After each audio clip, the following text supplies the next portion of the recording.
Morning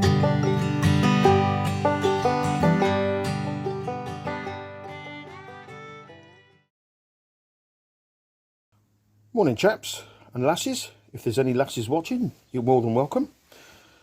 Back in the workshop today. Does anybody know what that is? Put your comments down below if you know. I'm only joking, I'm going to tell you. This is the worm gear that is bolted into the transmission cover or the chain cover, and when this is in place, what happens is the cable which goes through here, and it's got a cotter pin, or as we call it, a split pin, or that's what I always used to call it, in there to stop the cable coming out. When this is pulled, it activates, and if you watch carefully, it comes out. It's on a very coarse worm gear.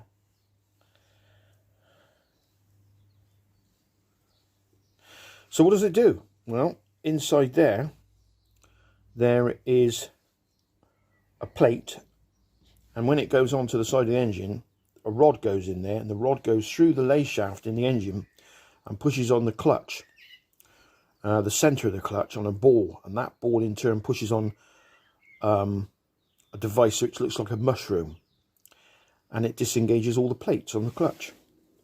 Just thought you might like to know that for the ones that don't know. Most of you probably know anyway. But yeah, so this one, the seal's gone on it, so I'm not using it. In fact, it's in a bit of a mess. This is all rusty around here, but it is, if you tidied it up, it is still usable. But the one that came off the engine, which is in the bike now, I've used that one because it's in better condition, and there is a seal around here, so it makes sense to use that one. I might see if I can have a go at tidying this one up, but not today. Right, let's go over to the bike. The next bit is going to be the footrests. Now, these are very old. They're safe, they're okay. Everything's good about them apart from the paint. So I've rubbed them down, wire brushed them a bit, and then put some Hammerite on them. I'm hoping that'll make it look a little bit better. Same with these covers and nuts.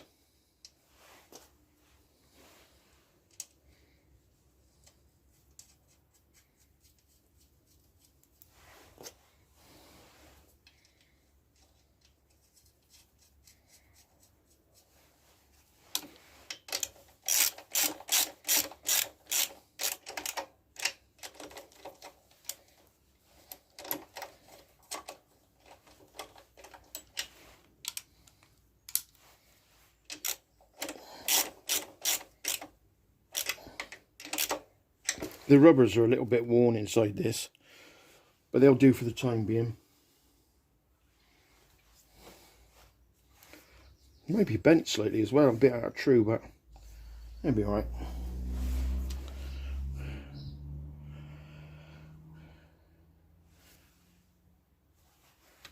Stop. Next task is the starter motor cover.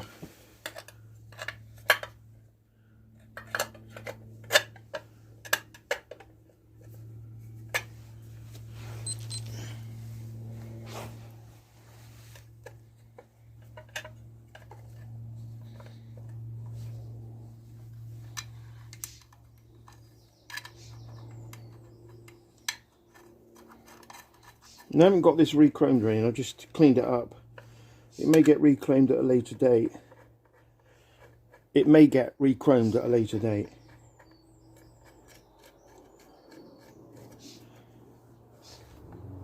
Now, I love doing this. I think I might have mentioned this before. I love doing this. There's a buzz, and I've come full circle from years ago when I was riding bikes for a living. I was before I retrained into IT. This is just a little bit about me. I served my apprenticeship in engineering years and years and years ago. I did my City and Guilds, and then I did BTEC OND in Engineering, Properties and Materials, which quite frankly was a waste of time. Having said that, during a period of my life from about, must have been in the 80s,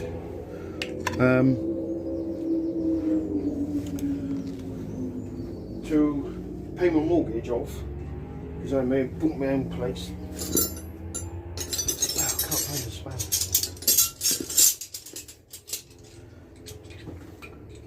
Sorry guys, I'm waffling.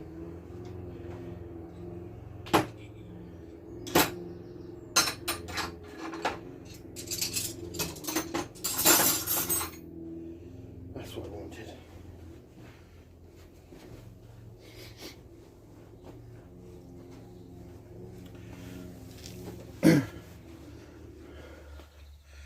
Yeah, going back, way back now, round about the 80s, I was messing about with these, and I love doing this, don't get me wrong, I love it. But I didn't do it for a long time. The reason I didn't do it for a long time is because I was basically doing other things. I think probably what destroyed my fun was when I had my first Z1 pinched. That really hit hard. I don't know if anybody's out there that's had a bike stolen, but it really does pull you apart, especially when you put a lot of time and energy into them.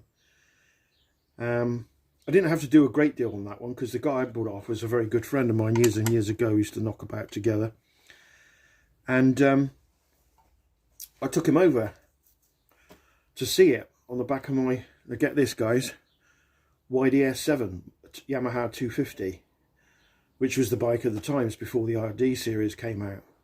Now I am showing my bloody age.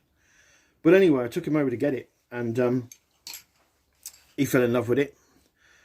And I'd always liked, at the time, I'd always liked the Suzuki GS1000. And I don't know why, but when I saw this, I was really, when I saw the one he was going to buy, I really got green with envy, because I just thought, what a beautiful bike. But I didn't see a lot of them around. The GS1000S was the bike at the time for a lot of people, and maybe I just didn't open my eyes to what Kawasaki had to offer. But then when I saw this, I just thought, wow, that's something else. It didn't have the fairing, it didn't have the bikini fairing thing, it didn't have a lot of the things that the Suzuki had, but it was just a gorgeous looking bike. Of course, he bought it, and at the time, I just didn't have the money to buy it anyway. So he bought it, and I remember saying to old Stevie, look, if ever you sell this bike, will you give me first choice? And he did. He really did. And so that's how I got my first Z1A. And I had it for about 4 or 5 years. And when it was stolen, it really did hit home. And it's like losing a hand. Maybe that's a slight exaggeration, but I'm sure you guys that are into bikes know what I mean. And what made it really bad, if that's not bad enough, what made it really bad, I won't mention any names because I don't like shaming people, because it's just not good.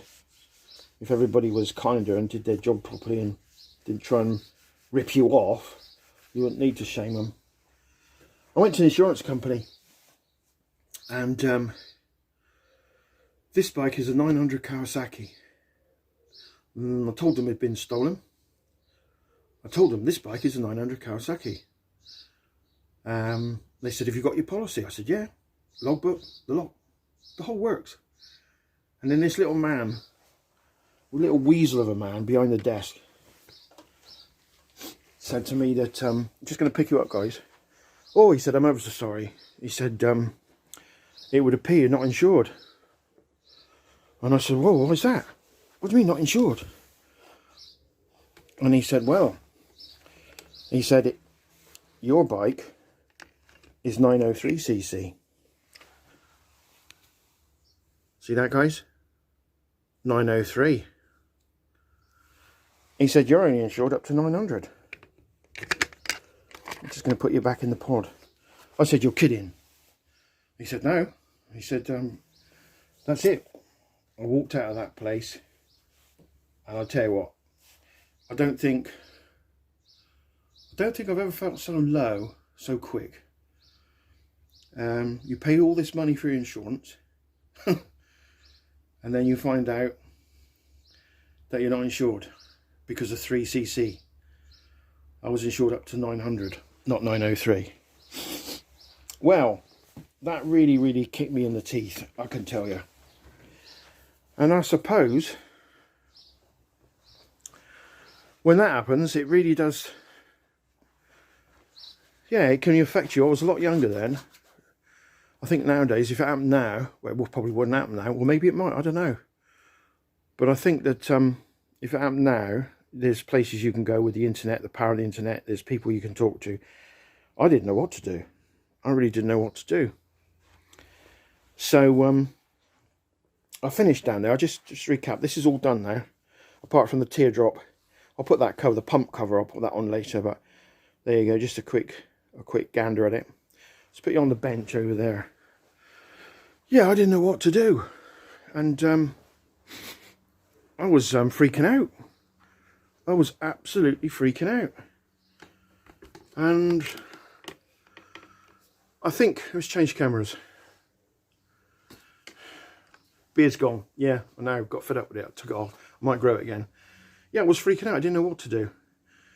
So I talked to my uncle, my cousin's dad, who had insurance brokers in Birmingham way. Well, I won't go into details exactly where, but Birmingham way, the Midlands.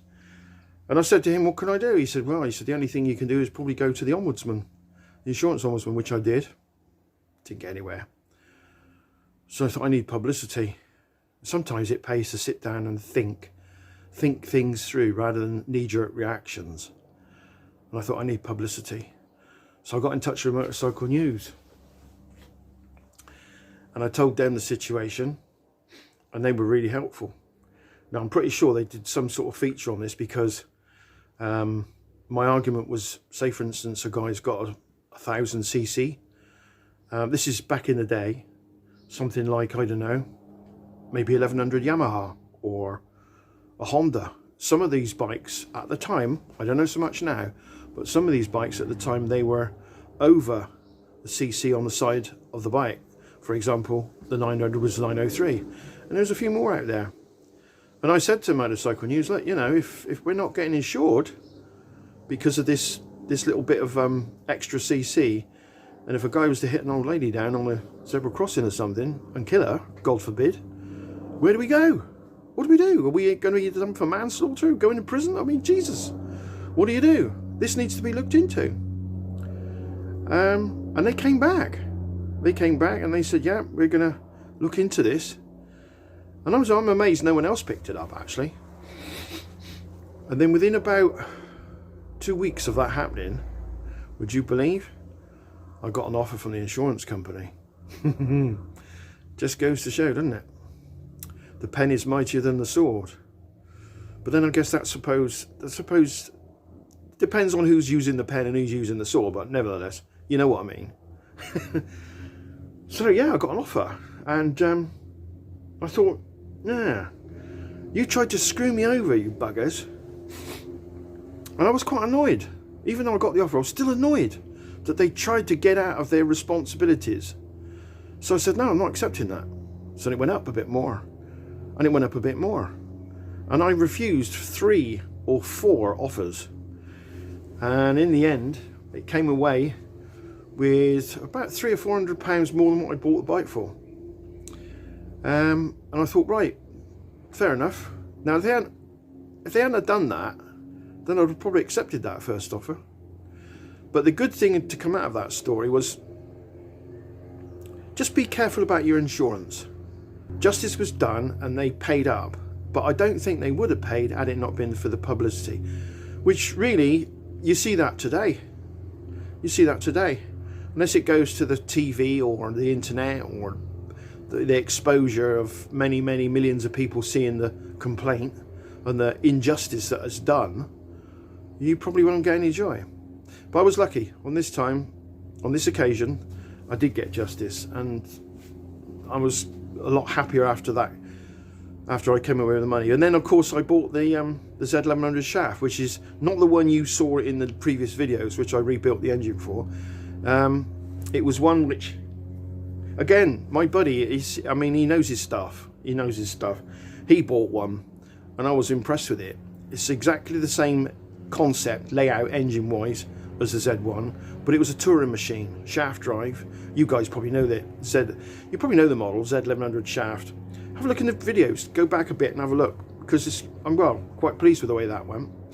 But yeah, I bought one of those.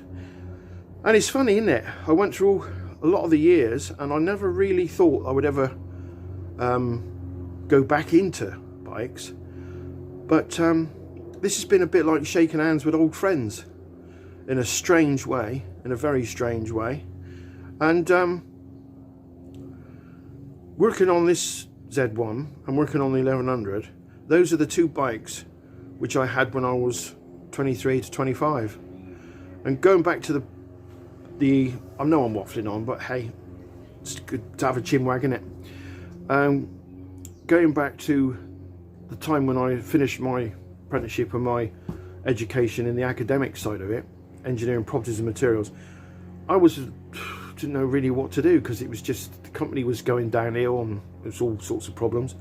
I just ended up doing dispatching, and I was dispatching on a couple of bikes. I had a Z400J, which was a bloody good little bike in the day, and that used to take me with anything up to 50 miles to 100 miles radius.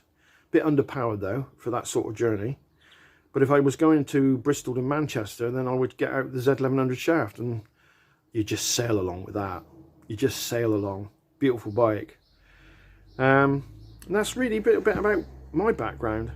But anyway, enough of me babbling on and bloody bullshit with all this. Let's go and talk about what we're doing here. Right. I'm going to take you off the pod. There's no point in carrying this great pod around. It's huge. There you go. I've cleaned it all up. Airbox goes in here. Fits in there quite snug, and there's a tube that goes on here for the breather. And that's really where we are at the moment, guys. Any questions? Any remarks? Anything you want to ask? Anything you want to suggest? Stick them down below in the comments. And I don't bang on about this much, and someone said to me, oh, you should tell them every time. I don't really like plugging it. It's you guys. It's, you know, this is for what you guys want to do. If you don't like the channel, then fine. If you do, then great, as I've said before. But it's not for me to keep banging on, plugging it, you know, click this, click that, click this. It's up to you. It's up to you. If you want to help the channel, do subscribe and do click the like button and leave your comments below. It does help, there's no doubt about it. It's growing fairly quickly, actually, and I'm very pleased. Within the space of doing this bike, it's gone from about 50 subscribers to 250. And there's quite a few people now that are watching it, which is great, because I mean, these are all classics, and we've got to keep these old birds going. We've got to keep them going until the electric bikes take over. Don't get me started on electric bikes. Don't get me started on electric bikes. Firmly wedded to IC, thank you very much. But they're coming, and we're just going to have to accept it. There we go. Oh, well, there was something else I was going to mention as well. In a bit of a jolly mood today. I strip these and work on them, and I love doing that. But if you want to see a guy that's what I consider an engineering genius, is probably a word I would rarely use. But he is. And that's a chap called Alan Millyard. Just search Kawasaki Super 6, Z1 Super 6 on YouTube. You'll find him. And some of the things he's done with these engines is quite incredible. Turned it from a 4-cylinder into a 6-cylinder. Go have a look. What I do, I love, but I wouldn't probably... No, I wouldn't. I just wouldn't take that on. I know my limits. But yeah, do go and have a look. See what you find. Welcome back, chaps. this is just a quick one. I may put this in a later video, but this is just to let you guys know what I tend to do in order to get oil up around the cams and hopefully around the engine. Now, I have filled it up with oil, obviously. I also oiled these cams with the oil can just to generally get oil into the bearings before I put them all together. So that's all sorted out, but we need to know that it is pumping oil. And the only way I do this, and I say the only way, there's many ways, but the way I do this, you can kick it over and kick it over. But the best way I find is I squirt some oil down the bores just to give them a bit of lube. It's got oil in there anyway because when it was put together. But this is just to give it a bit of lube. And I turn the engine over with no connections whatsoever, nothing at all on the plugs. The plugs are out because you don't want compression. You just want to get it turned over to make it easier as possible on the starter motor until we see that red light go out. Now I've turned it over a little bit and let's see what we got now. There you go.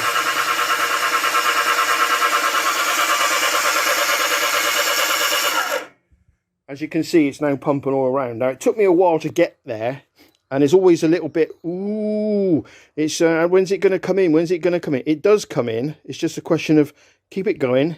As long as you've got everything oiled up manually before you press that button, i.e. the bores, the cams, the bearings, etc.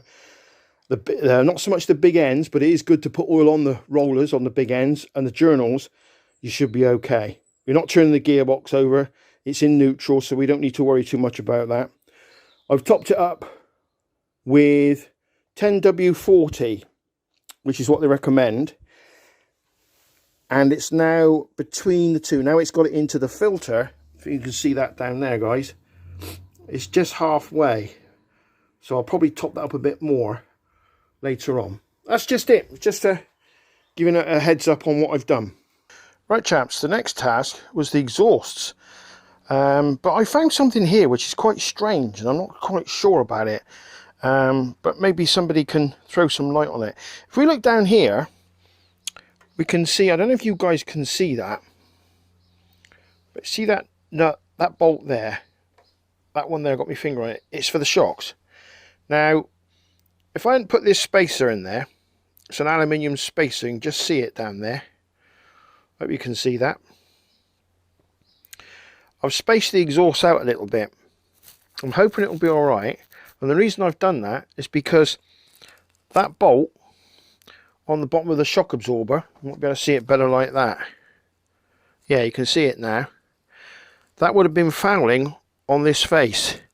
Now, as it is at the moment, I think I'll be in the clear. I think. Having said that, of course, when you're sitting on the bike, the suspension is going to come up. The swinging arm is going to come up. So maybe it's not a big deal, and I've made it a big deal. I don't know yet. I will see how it goes. If I feel when the bike is being ridden that everything is tickety-boo, then I may take that spacer out. But I've made two, one for this side, one for the other side. I've cleaned the exhaust down with a bit of wire wool and some elbow grease. Works quite well. The engine that was in there before, I had that running quite nice, not rich, not lean, just a nice chocolate brown plug. So consequently, there's very little bluing on my exhaust pipes. This one's a little bit, but that one's not too bad. This has all been tightened up. To get the gasket in there, what I tend to do is put a little bit of grease around the gasket, then hold it, the grease will hold it in there, and then put the keepers on there and then tighten it up loosely whilst I work on the back end. The one thing which I did find was a bit of a pig was getting this top exhaust to line up with the joiner there. Can you see that? This chap here, there's a clamp with a rubber sleeve that joins the two exhausts together. That must be for balancing reasons or something like that. But to get that sleeve on, to get these lined up this way and that way, that was a bit tedious. But it's there now. I'm going to clean them up. I got me muddy. There's no such thing as mud on this.